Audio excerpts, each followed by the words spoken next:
यह कविता मैंने विद्यासागर महाराज जी के ऊपर लिखी थी। विद्यासागर महाराज जैन धर्म के बहुत बड़े गुरु थे और उनके जैसी तपश्चर्या और नियम का मानना बहुत ही कठिन है। तो उनको छोटे बाबा कहते हैं। हम जैन धर्म के अनुयायी उनको छोटे बाबा कहते थे। आज उनकी याद आई तो ये कविता मिली। विद्यासागर महाराज।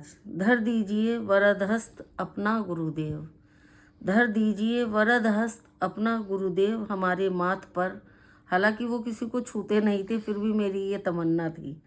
धर दीजिए वरद हस्त अपना गुरुदेव हमारे माथ पर, दे दीजिए आशीष हमको गुरुदेव रहें सुखी सर्वदा।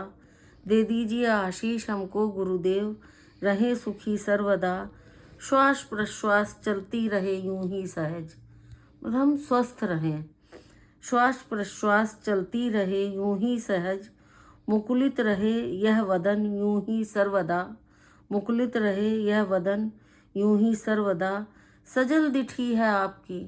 विद्यासागर महाराज जी की आंखें सफ़ेद और बहुत बड़ी बड़ी सी आंखें थी, बिल्कुल ऐसे जैसे उनकी आंखों से प्रेम बरस रहा हो।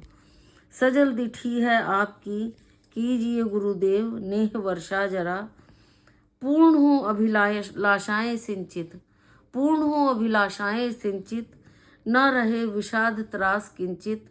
उनका तो आशीष से देखना ही बहुत था।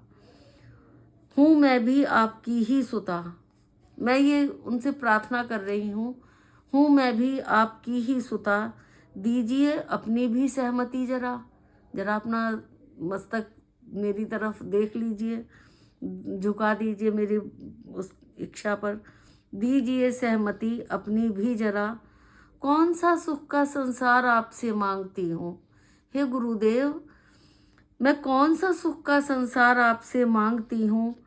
पिता मानती हूँ तुम्हें, पिता मानती हूँ तुम्हें, स्नेह का अधिकार तुमसे मांगती हूँ, स्नेह का अधिकार तुमसे मांगती हूँ।